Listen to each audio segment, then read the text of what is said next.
Okay, so you know that feeling, but you're standing somewhere, maybe waiting for a meeting to start, or you're in line for coffee and you're speaking English, you want to connect, maybe just say something, but your mind just goes blank. Uh-huh. That's silence. Yeah, that awkward silence, it just stretches out and you're thinking, what on earth do I say right now? It can feel like a real wall. Oh, absolutely. Yeah. It's a super common experience, I think, for Mhm. almost anyone learning or operating in a language that's not their native one. That hesitation. It often comes from not being sure, where to even start, what's okay to talk about, what's light enough. Right. Or how do you keep it going beyond just one sentence? Exactly. How do you make it flow naturally like you hear other people doing?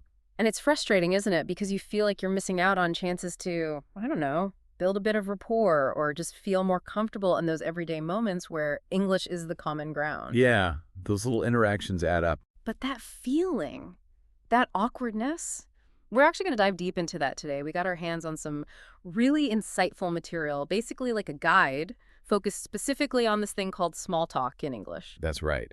And this deep dive is all about unpacking what this material tells us. It really breaks down small talk like, what is it fundamentally? Why is it actually way more important than just, filling silence?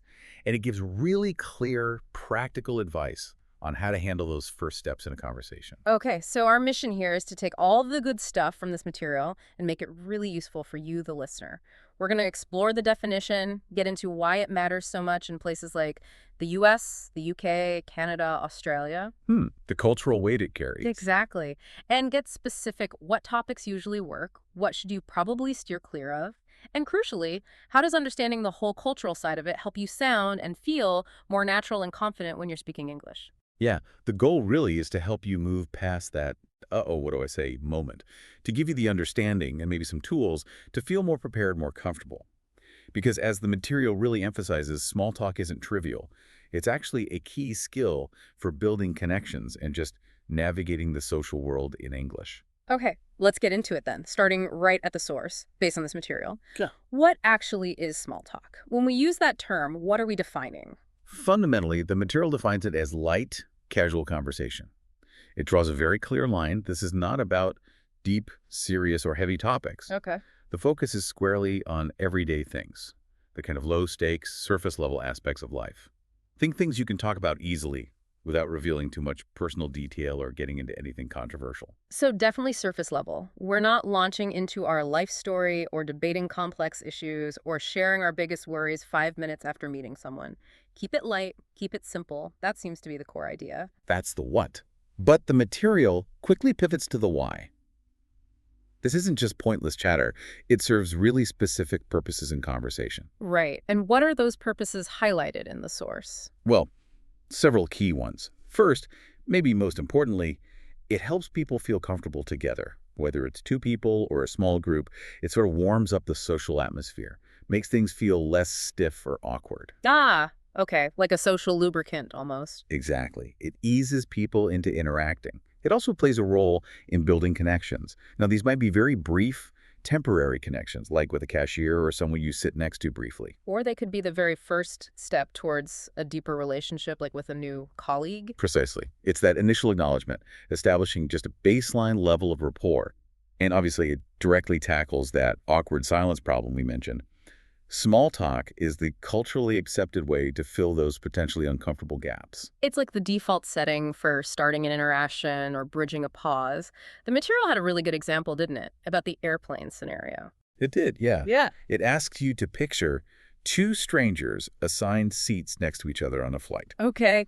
The point it makes is these two people aren't going to immediately start discussing, say, their marital problems, their deepest anxieties about their careers, or their existential dread. Definitely not. That would be incredibly weird and uncomfortable. That- You've literally just sat down next to this person. And completely inappropriate for that context.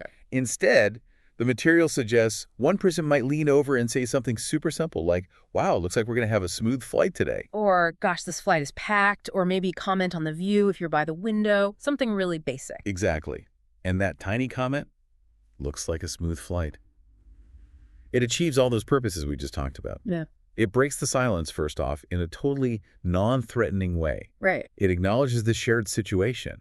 You're both on the same plane, experiencing the same potential turbulence or lack thereof, it creates a tiny sliver of common ground. Mm. And it gently opens the door for more interaction if the other person wants to engage. Maybe they just nod, maybe they say, yeah, I hope so.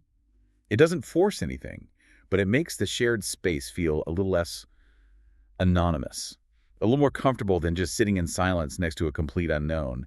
It's a low-risk way to acknowledge their presence. That example really clarifies it. It's not about having a profound discussion. It's about acknowledging shared reality in a gentle way. Okay, now, the material also really hammers home the cultural significance of this, especially in English-speaking cultures. This seems critical for learners. Absolutely critical. Hmm. The source material stresses this point heavily. It says that in many prominent English-speaking cultures, the US, the UK, Canada, Australia, Hmm. are mentioned. Small talk isn't just, something you can do. It's often expected. It's part of the standard operating procedure for social interaction in a lot of contexts. Expected. So, like, if you don't do it, people might actually notice. It could feel off. That's exactly what the material suggests. It states that trying to bypass it, going straight to the main point or the serious topic without that initial light exchange, can feel a bit weird or maybe too formal, even abrupt. Okay, wow. So it's not just optional politeness, it's almost structural. In many situations, yes. The material uses the example of a work meeting again. Imagine walking into a meeting room in London or New York. Right. If you just stride in, sit down, and immediately say, okay, agenda item 1, the quarterly budget review, without any preamble. Without the, hey, how was your weekend? Or did you see the game last night? Or crazy commute this morning, huh? First. Exactly. Skipping that completely, according to the material, might make you seem overly serious, maybe a bit cold or even unfriendly. People might think, whoa, okay, straight to business then. It highlights the absence of that expected warm-up phase. Okay, I get it. It's about setting a social tone. It's signaling, I see you as a person, not just someone I need to discuss work with. It's part of that rapport building, even in a professional setting, before you get into the potentially more stressful or focused part of the interaction. Precisely. It's establishing that human connection, however briefly, before diving into the task. And this cultural expectation is why the material argues so strongly that understanding and practicing small talk is vital if your goal is to feel and sound more natural and comfortable in these English-speaking environments. It's not just about vocabulary and grammar. It's about knowing the social rules of the road. So the takeaway for someone learning English who wants to integrate smoothly is don't underestimate small talk. It might feel trivial, especially if it's different from your own culture, but in these contexts, it's often the essential oil that keeps the social gears turning smoothly. That's a great way to put it. It's like the conversational handshake. It signals openness, friendliness, and makes whatever comes next, whether it's a deeper conversation or just parting ways, feel more comfortable. Without it, things can feel, a bit stiff. Okay. So we've got the what light casual chat, the why comfort, connection, breaking silence, and the cultural context it's often expected. This gives us a solid foundation.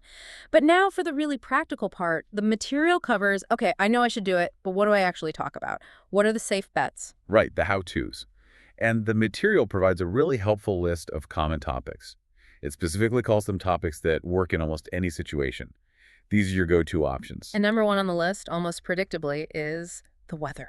The absolute classic. The source material even says something like, I know it sounds basic, but trust me, it works. And it's so true. Why? Because it's completely universal. Everyone, everywhere is experiencing some kind of weather. Yeah, you don't need any special knowledge about the person. None at all. It's the ultimate shared context. And the material notes its particular popularity in the US, UK, Canada, Australia. But it really flags the UK, saying talking about the weather there is practically a national hobby. I've heard that before. That specific UK mention is interesting. It is, isn't it? It suggests that while it's a safe topic everywhere, in the UK it holds this extra cultural weight. It's like a default social script that everyone knows. The material gives super simple examples. It's such a nice day today. Or the opposite, wow, it's freezing outside. These aren't exactly deep meteorological analyses. Not at all. They're just simple observations. They invite agreement, maybe a brief comment back, yes, lovely, isn't it? Or I know I should have worn a warmer coat. It's just about acknowledging that shared environment in a positive or neutral way. Yeah. You're basically saying, hey, we're both here experiencing this sun, rain, cold. Okay, weather. Check. Simple, safe, universally understood in these cultures. What's the next reliable topic from the material? Weekend plans. This is framed as another really safe and easy one. Why is that one considered so safe? Well, most people have some kind of weekend, or at least a break from their usual routine. And discussing leisure time, what you did, what you're planning, is generally comfortable territory. It's usually associated with relaxing or enjoyable activities, so it keeps the tone light. Makes sense. And the examples given are pretty straightforward, right? Like asking on a Monday, how was your weekend? Exactly. Or on a Friday, got any fun plans for the weekend? These are perfect little openers. They show a casual, friendly interest in the other person's life, but without being nosy. Mm. You're asking about their free time, which isn't usually controversial. And the person can answer briefly or elaborate if they want to? Right. They might just say, oh, pretty quiet, just relax. Or they could share, yeah, I went hiking, it was great. It gives them control over how much they share. Okay, so weather, weekend plans. The third one, the material highlights, is travel. Yes. And the source notes very accurately, I think, that everyone loves talking about travel, or at least many people do. It taps into positive things: dreams, exciting past experiences, future plans. It's generally an upbeat topic. Generally, yes. It's associated with adventure, new places, relaxation. So the material suggests questions like, have you been on any trips lately?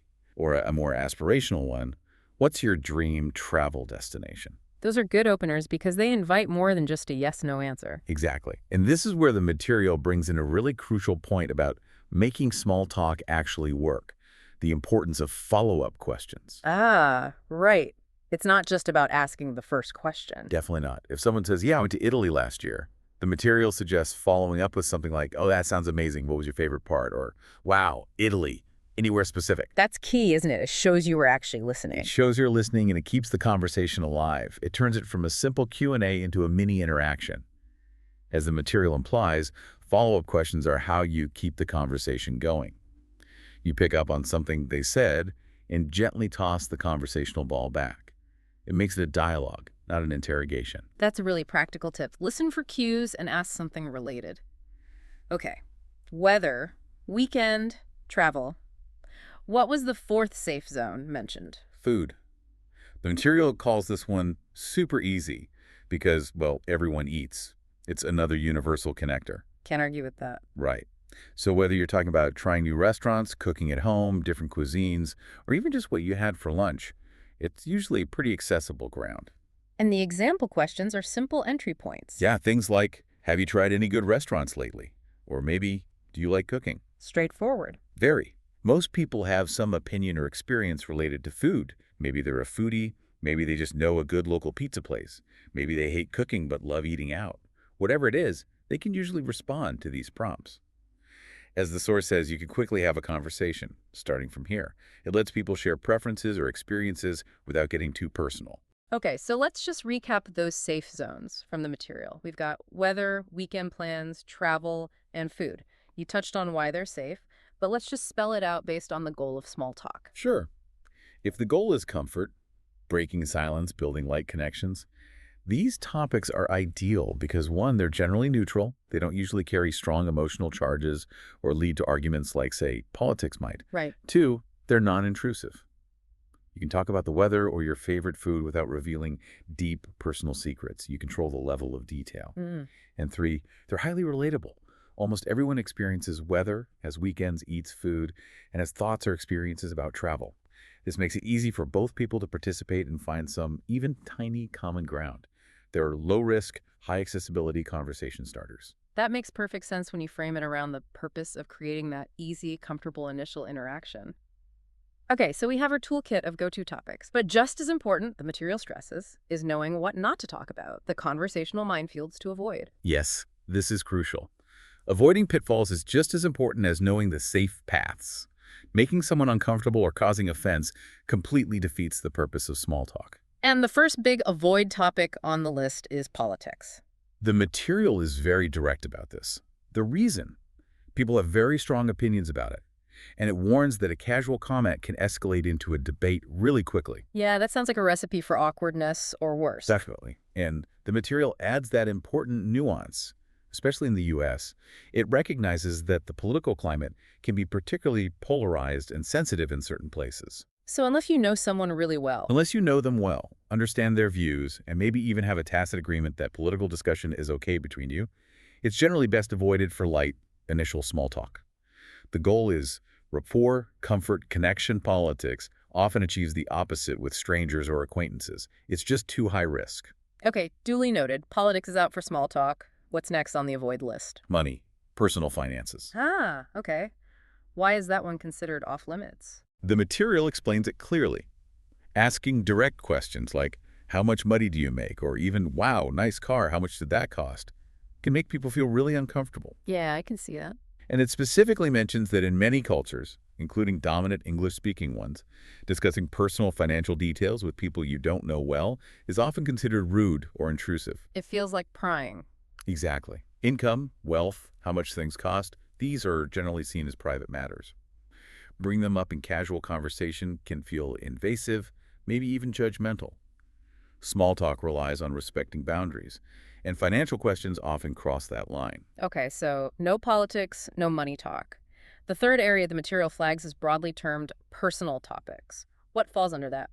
The examples given are things like asking someone's age, their weight, or the relationship status, like are you married, divorced, single.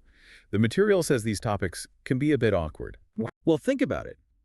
People can be sensitive about their age or weight for various reasons, and relationship status can be complicated, personal, maybe even painful for some. Asking directly about these things puts someone on the spot about potentially sensitive personal information. Right, and this is where the material gave that really useful alternative, didn't it? Instead of asking, are you married? Yes, this is a great practical tip. Instead of that direct, potentially awkward question, it suggests something much broader and socially focused, like, do you have any plans for the holidays? Ah, that's clever. How does that work better? It shifts the focus from a specific personal status, married, not married, to shared activities or cultural events, holidays. Anyone can talk about holiday plans, whether they're spending it with family, friends, traveling, or just relaxing, without having to disclose their specific marital status if they don't want to. It keeps the conversation flowing, but respects personal boundaries. It's a fantastic illustration of focusing on external experiences rather than internal facts. That's a really valuable distinction. Focus on activities and shared experiences, not personal labels. Okay, and the final category of topics to generally avoid. Negativity and complaints. The material's quite firm on this, starting off by complaining, ooh, this traffic is unbearable, or I really hate my job, or this party is so boring. Just casts a negative pall over the interaction right from the start. Yeah, it's a bit of a downer. Exactly. And the material reminds us, small talk is meant to be light and positive. So the advice is simple. Try to keep things upbeat. Why is starting negative so bad for small talk? It kind of puts the other person in a difficult spot. Do they agree with your complaint? Do they try to cheer you up? Do they feel obligated to listen to more negativity? It can feel like you're dumping your problems onto a casual encounter. The goal is a brief, pleasant connection, not a therapy session or a mutual complaint fest. Keeping it neutral or positive makes it much easier and more welcoming for the other person to engage. Okay, let's quickly summarize the danger zones from the material. Avoid politics, too divisive. Money, too private. Overly personal questions like age, weight, relationship status, too intrusive, and general negativity or complaining kills the light, positive vibe. All of these go against the core purpose of small talk, which is creating comfort and light connection. Precisely. They introduce conflict, intrusion, or negativity elements that are fundamentally at odds with the easygoing, positive space that small talk aims to create. Right. So we've covered a lot, the what, why, the do's, the don'ts. But the material adds another really important layer, the cultural nuances and how this actually looks in the real world. It makes the point that it's not just what you say, but also how, where, and even that the norms can vary slightly between different English-speaking places. This is where it gets really practical, understanding the context. The material stresses that knowing these nuances helps you feel more confident and natural. What might be a standard small talk opening in one scenario might feel slightly different in another, even within the same broad culture. And it gives specific examples of where small talk is really common, right? Like the workplace. Yes, it singles out the workplace in English-speaking cultures, saying small talk is expected in many situations there. Specifically, it mentions those moments before a meeting officially kicks off, or maybe casual chats in the break room or by the water cooler. And it mentions the typical topics used there. It reinforces the safe list. Weekend chat, weather comments, maybe sports if that's a known shared interest among colleagues.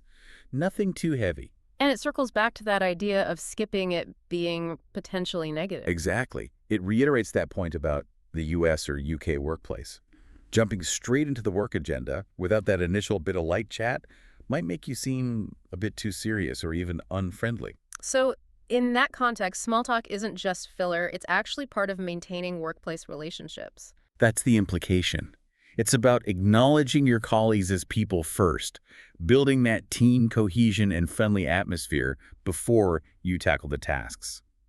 Ignoring that step can feel overly transactional, maybe even a bit robotic, in cultures that value that brief social warm-up. It signals you value the task far above the person. Okay, workplace is one key context. What about just everyday life examples? The material mentioned coffee shops. Yeah, a classic example. You're ordering coffee, and the barista might ask, "How's your day going?" as part of the transaction. And the material gives a simple reply like, pretty good, just grabbing some coffee before work. How about you? Right. And that tiny exchange, the material points out, is small talk woven into a service interaction. You're there for coffee, they're there to serve it, but that brief, friendly question and answer just elevates it slightly. It makes it feel a little more human, a little more pleasant than just stating your order and paying in silence. It adds a micro moment of connection. It's amazing how these tiny interactions can change the feel of things. The material also mentioned public transport. hmm Waiting for a bus, maybe sitting on a train. The source suggests you might hear or make comments like, "Wow, busy morning today, huh?" if it's really crowded. Or, this rain is something else if the weather is notable. Exactly.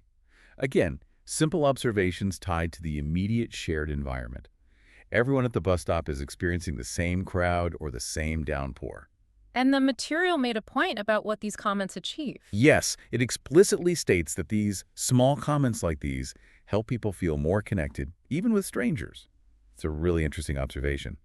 Small talk isn't just for people you know or work with. It functions in public spaces to reduce that feeling of total anonymity.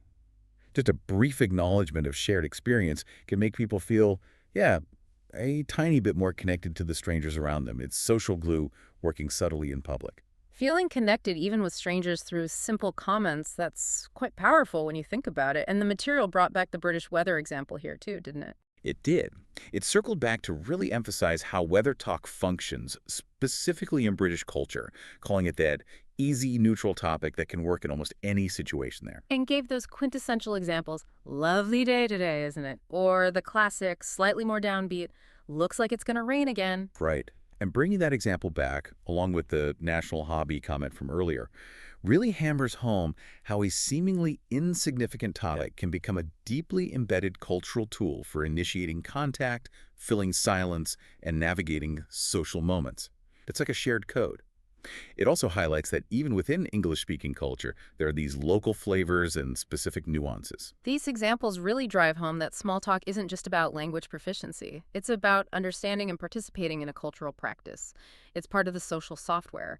And the material wraps up the section with a strong message for the listener saying, practicing small talk is essential if you want to sound natural. Yes, and it directly addresses listeners who might come from cultures where these kinds of interactions, especially with strangers, are less common.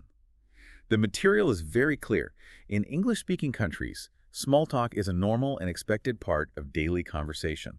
That feels like such a vital takeaway. It might feel strange or unnecessary or even pushy if it's not typical in your own culture. But the message here is, if your goal is to interact smoothly and feel comfortable in many English-speaking contexts, you kind of need to embrace small talk as just part of how things are done. It's not just fluff, it's functional.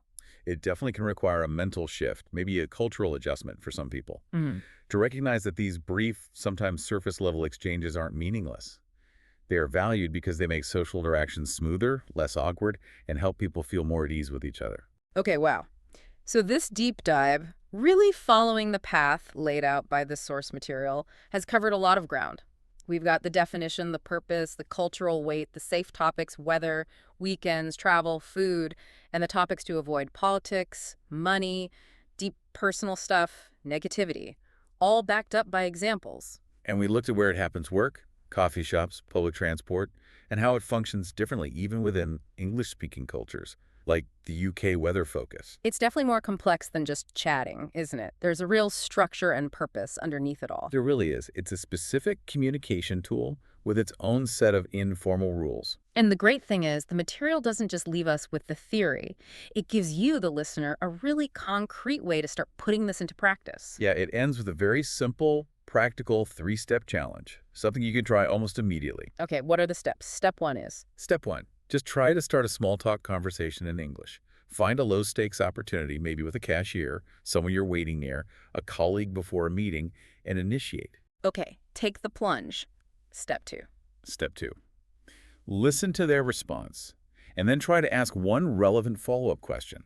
Just one, based on what they said. Keep it going for one more exchange. Building on that tip about follow-up questions being key. Okay. And step three. Step 3. When you do this, consciously try to use one of these safe topics or phrases we talked about today. Maybe make a comment about the weather, ask about weekend plans if it's appropriate timing, mention food or travel. Pick one that feels easiest or most natural for the situation. That's a great little challenge. It takes the ideas we've discussed and makes them immediately actionable. Start, follow up, use a safe topic. Exactly. It's the best way to build confidence. You start small, you observe how people react, you practice. Over time, it starts to feel less like a deliberate effort and more like a natural skill. It turns this whole deep dive into something you can actively use. Because mastering small talk, as this material really drives home, it's a pretty fundamental skill if you're interacting regularly in English-speaking places. It really is. It opens doors to those initial connections. It helps you navigate social gatherings more smoothly. And honestly, it just helps you feel more comfortable and part of things when you're using English out in the world. It greases the wheels of everyday interaction. Yeah, it bridges those silences and creates little moments of positive human contact. Okay, so thinking back on everything we've unpacked from this material, we saw small talk isn't exactly the same everywhere, right? Like that specific emphasis on weather in the UK versus maybe more general expectations elsewhere. The material definitely hinted at those cultural variations, even within the Anglosphere. So here's something interesting for you, the listener, to maybe think about after this. Huh. How might those subtle differences, like the UK's focus on weather, actually reflect deeper cultural values or communication styles? What might it say about a culture if weather is the absolute go-to starter? That's a fascinating question. Or even broader. How does learning about these specific expectations around English small talk make you see conversation patterns in your own native language or culture differently? Do you have similar safe topics? Similar taboo subjects for casual chat? Are the rules written or unwritten? Comparing and contrasting can really highlight the unique aspects of each communication style. It makes you more aware overall. Absolutely. It helps you see the cultural frameworks that shape how we talk to each other everywhere. Exactly. So take the insights from this deep dive, think about that challenge start, follow up, use a safe topic, and just keep observing conversations around you. The more you pay attention and the more you practice, even in tiny ways, the more natural and comfortable small talk will become as part of your English communication toolkit. Keep listening, keep practicing, and keep making those connections.